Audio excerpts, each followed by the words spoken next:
A minha pergunta é a seguinte: quais foram os organismos iniciais?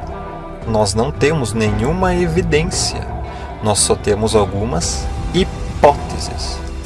Qual era a composição do oceano ou da atmosfera primitiva onde esses tais organismos teriam supostamente surgido?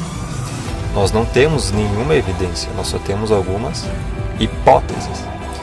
Quais seriam as condições dessa atmosfera ou desse oceano primitivo?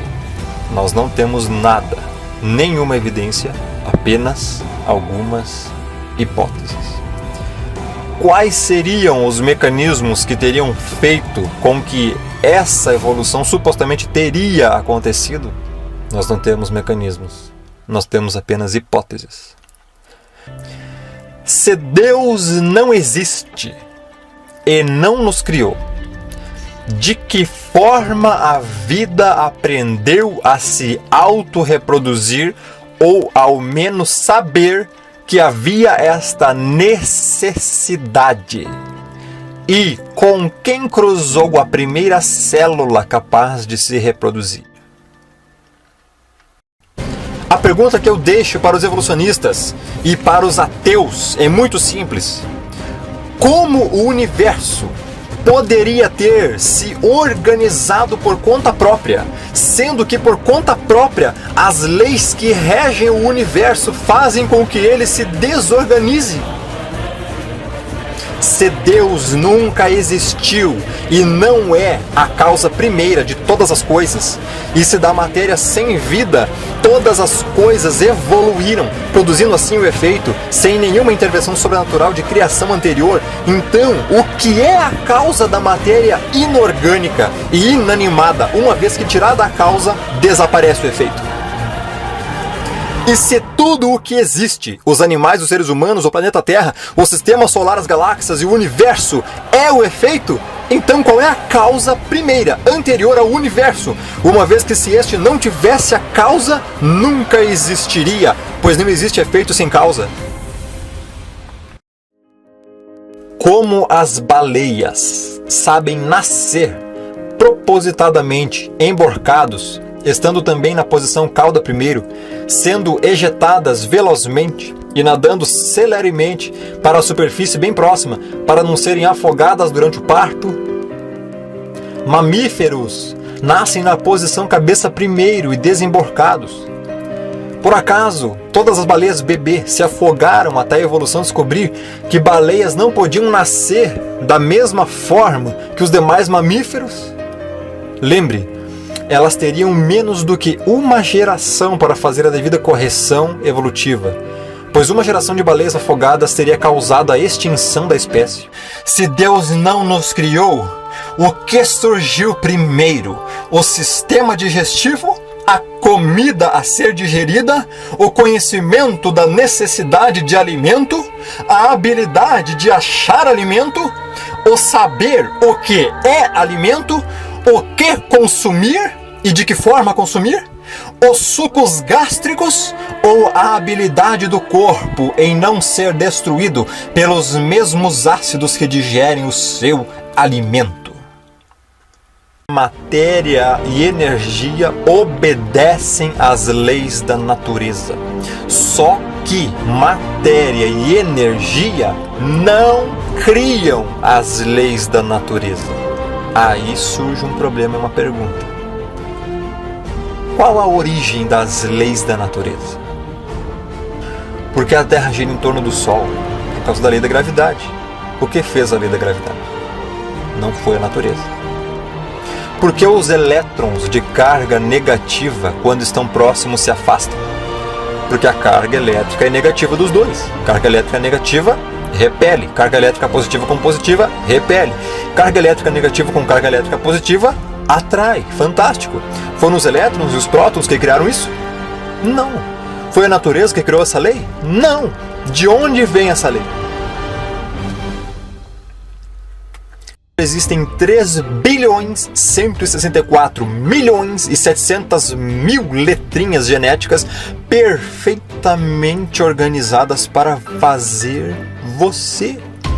Aí, essa informação da questão genética se torna muito importante, porque se você pegar uma dessas letrinhas e mudar, sabe o que acontece? Você fala, não acontece nada. Claro que acontece. Uma letrinha que muda, por exemplo, na sequência da hemoglobina, troca uma delas só e você tem anemia falciforme. Uma letrinha só.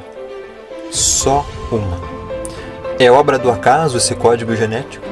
Esse código genético surgiu espontaneamente? Evoluiu? Então me responde, como ele teria evoluído se ele precisa estar completo e em ordem perfeita para funcionar corretamente? Nós sabemos que processos naturais não produzem códigos. Eles não produzem informação. Qual a origem da informação que produz a vida? As pessoas geralmente falam assim, não, mas é só ver o DNA. Antes de discutirmos qual a origem da vida, precisamos discutir primeiramente a origem da informação que produz vida. E essa informação está contida no DNA.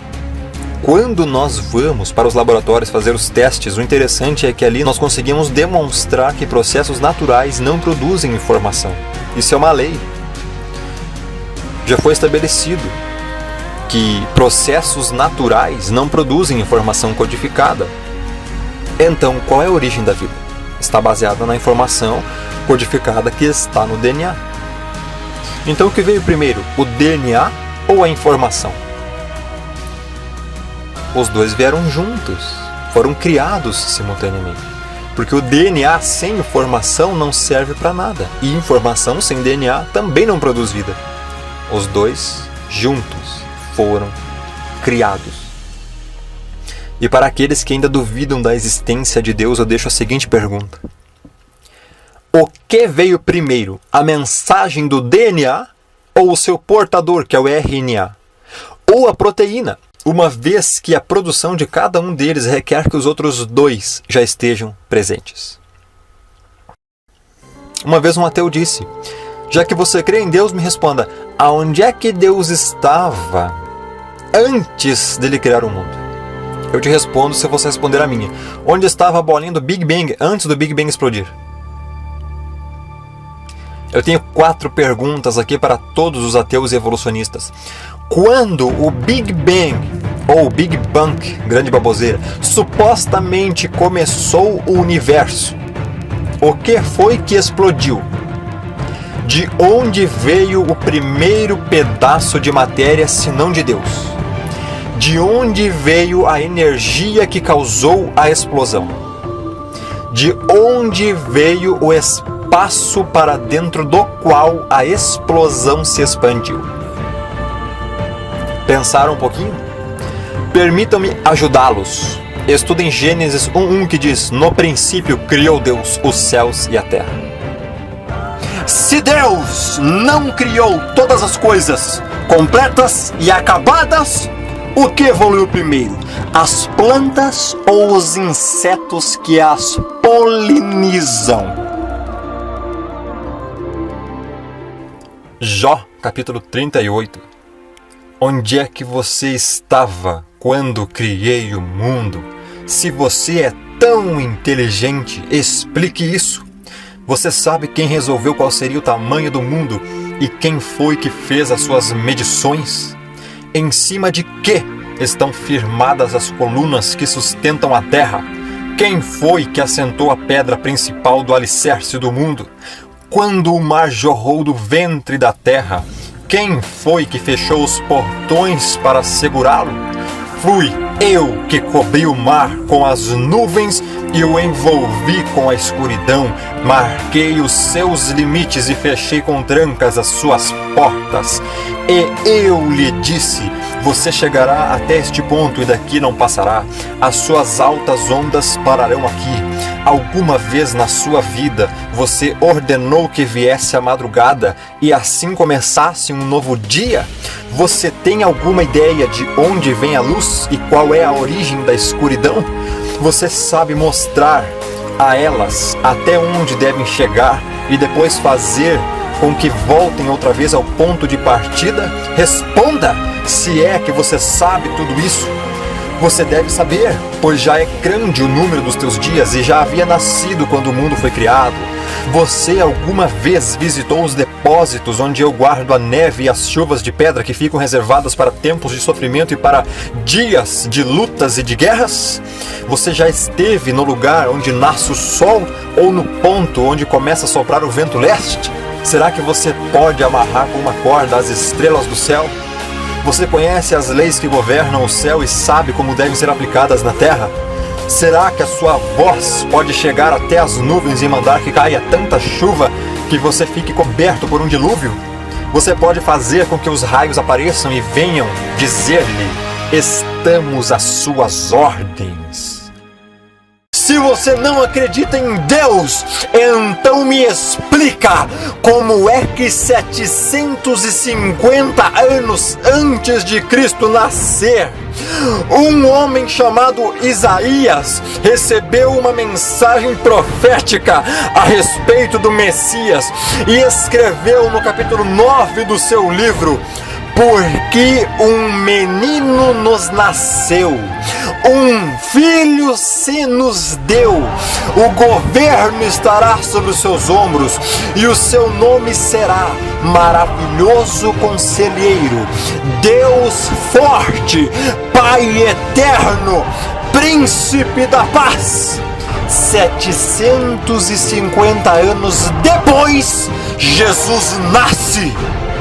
Se você não acredita no Filho de Deus, então me explica Isaías 53, escrito em 722 anos antes de Cristo. Era desprezado e o mais rejeitado entre os homens, homem de dores e que sabe o que é padecer.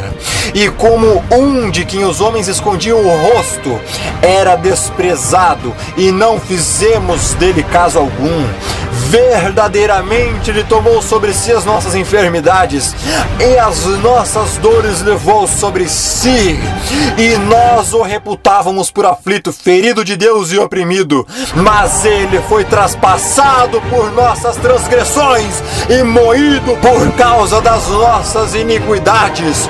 O castigo que nos traz a paz estava sobre ele, e pelas suas pisaduras fomos sarados. Todos nós andávamos desgarrados como ovelhas, cada um se desviava pelo seu caminho, mas o Senhor fez cair sobre ele a iniquidade de todos nós. Ele foi oprimido e humilhado, mas não abriu a boca. Como um cordeiro que é levado ao matadouro, e como ovelha que é muda perante os seus tosqueadores, assim ele não abriu a boca. 755 anos depois se cumpriu tudo isso. Jesus foi desprezado, o mais rejeitado, tomou sobre ele todo o castigo, todas as nossas dores, toda a ira de Deus, a qual era para ser despejada sobre nós. Foi traspassado na cruz, humilhado, oprimido e morto em nosso lugar, para pagar pelos nossos pecados. Agora, se você não acredita, então me explica como Isaías sabia que tudo isso iria acontecer. Quem disse isso para ele? Foi porque Deus revelou a ele. Eu ainda não acredito. Papel aceita tudo. Então me explica por que o calendário foi mudado, por que fizeram uma divisão no tempo antes de Cristo e depois de Cristo. Isso é a história. Jesus veio de verdade.